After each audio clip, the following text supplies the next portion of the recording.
na si Kristo presente, body, blood, soul, and divinity in the Eucharist. Pinapagkaroon mo sa to ang misteryong iniining sa tuyang pagtubod. Sabi sa theology, Jesus is substantially, essentially, truly, really present in the sacred host. Jesus is present sa iyang bilog na pagka-Diyos, body, blood, soul, and divinity.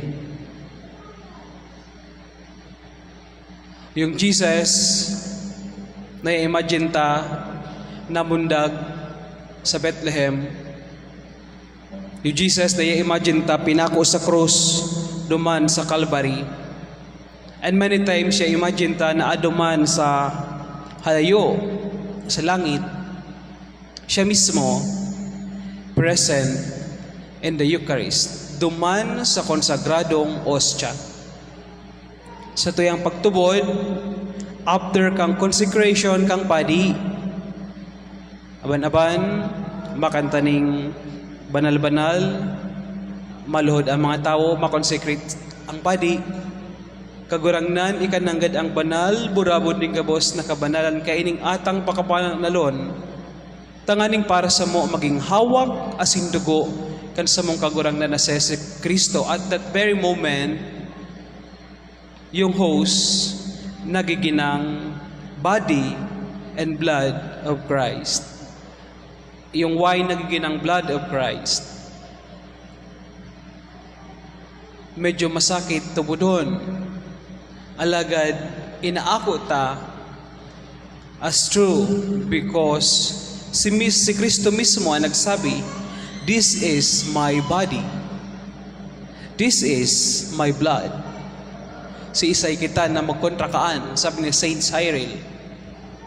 And pinatunayan niya ni Jesus sa kidinakol ng mga Eucharistic miracles around the world. Mag-search ka mo sa YouTube, mga Eucharistic miracles, kadinakol, hundreds of Eucharistic miracles, and igwaning mga famous na mga miracles. Ang pinakabantog yun sa Lanciano, Italy. And sa gabos na Eucharistic miracles kung saan yung ostya naging flesh and yung wine naging blood, ang findings ng mga scientists, ng mga doctors, yung flesh and yung blood, although separated sa body o buhay na ayog sa to, pero alive yung flesh and yung blood. And yung tissue hari sa heart, and yung blood type AB, kaparehas mismo sa DNA ni Jesus Christ. Kadako yung mga alogaan na miracles around the world. And maliban sa mga miracles na ini, mismong mga Satanist na mga practice ng dark magic, nare-recognize nila si Jesus sa sacred host. Igwang sarong babae na nagpunta sa Amerika at nag-aday siya ng witchcraft. And pagkatapos niya pag-aday ng witchcraft, nag-practice siya. Sabi niya, maski haluon mo sa sarong sakong ostya, ang saro na konsagradong ostya, midbid mi, ayami kung ari yan ang konsagrado. Tamahiling misa na yan, grabe na ang samuyang takot. Iba ang samuyang pagkatakot sa konsagradong ostya. Kumbinsido kami na ayami talaga si Jesus mismo ang konsagradong ostyang iyan. Kaya kung nagbagong buhay siya, renounce niya yung witchcraft, pig-exorcise siya, and after niya ma-convert, every day, ga-attender siya ng misa. And pagkatapos niya pag-attender ng misa and communion, ma-stay pa siya ng 1 hour ng Eucharistic adoration. Alam niya mismo, makapatunay siya, maskikisay sa kinapan na si Kristo mismo, sabi niya, presente sa ostya na yan. Lalo na kang mga panahon, nag-practice pa siya ng dark power. Mismo si Jesus, presente sa Eucharistia. Ano ang mensahe sa sato kaini? Enot ng God. God is always present in us. God is always near. God is always with us.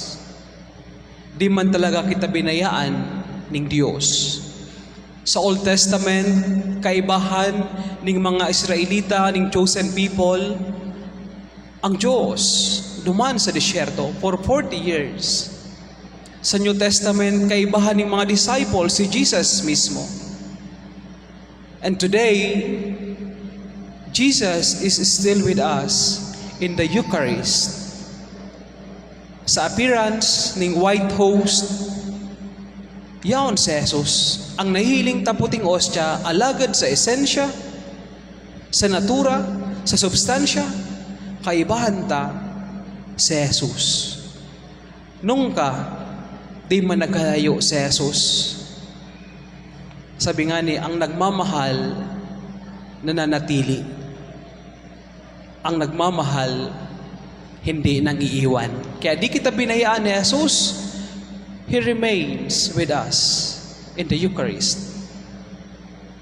Pangdua, pangapudan ini sa to na magsimba frequently.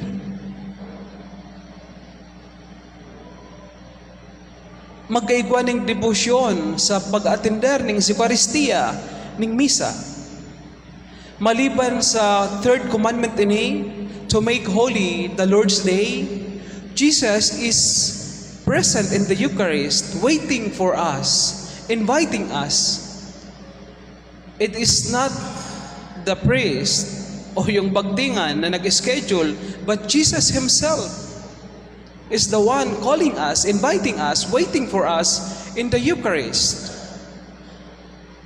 And the Eucharistic celebration is already a foretaste of heaven, a pledge of future glory. Ngata, sa langit, presente ang Diyos, nahihiling ninda,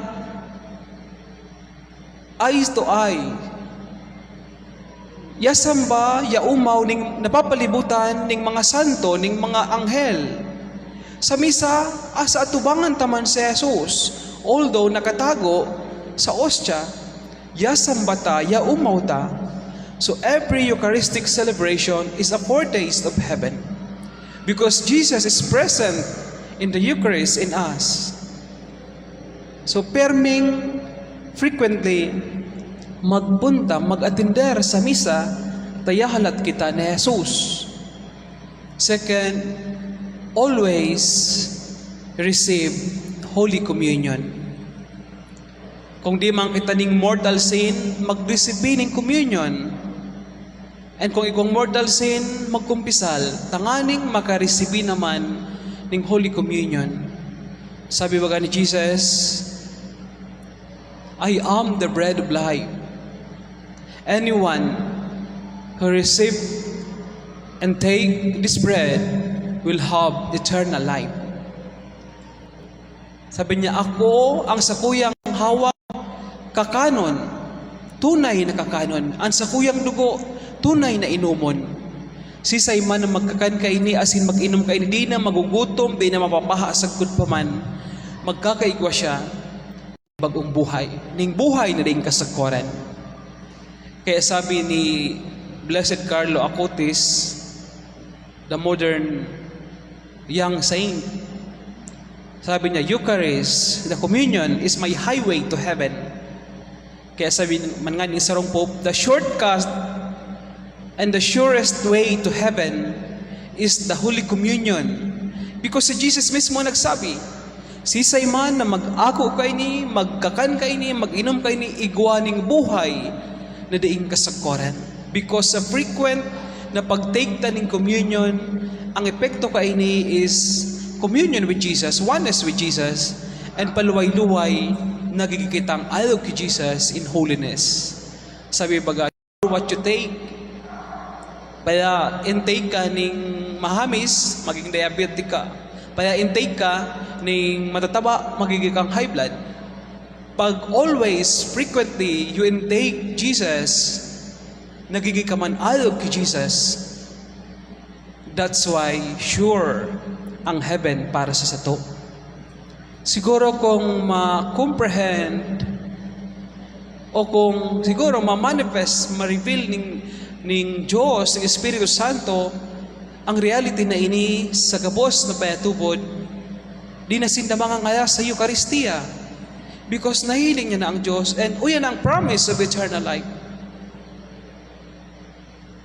Next challenge sa to is, bako sa na magsimba, bako sa na mag-communion, find time to visit Jesus in the Blessed Sacrament. Pag nagbukas na ang sa tuyang Perpetual Eucharistic Adoration Chapel, visit Jesus in the Eucharistic Adoration Chapel.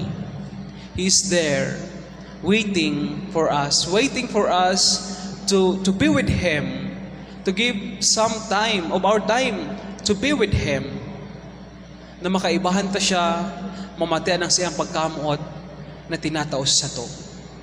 Lugod mga tugang sa selebrasyon na ini ng Corpus Christi, mas maghayalong ang satuyang debosyon, ang satuyang pagkamuot sa banal na Eucharistia, na pirmitang mahiling na si Jesus mananggad, body, blood, soul, and divinity, kaibahan ta sa Eucharistia.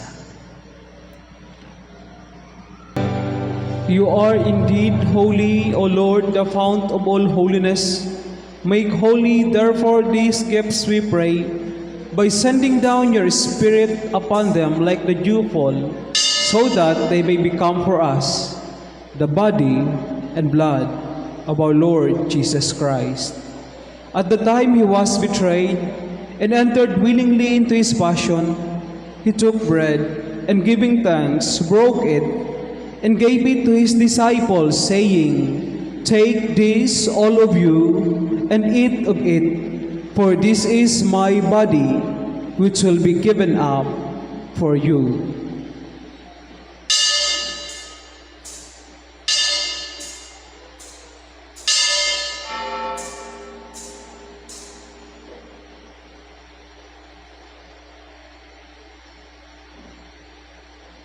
In a similar way, when supper was ended, He took the chalice, and once more giving thanks, He gave it to His disciples, saying, "Take this, all of you, and drink from it, for this is the chalice of my blood, the blood of the new and eternal covenant, which will be poured out for you and for many, for the forgiveness of sins. Do this in memory of me."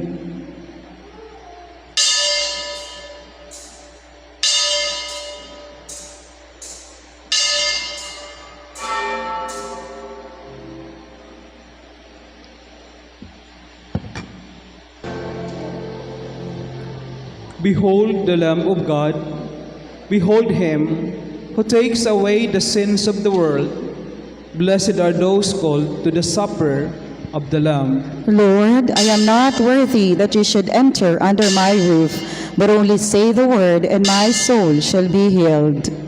The body of Christ. Amen.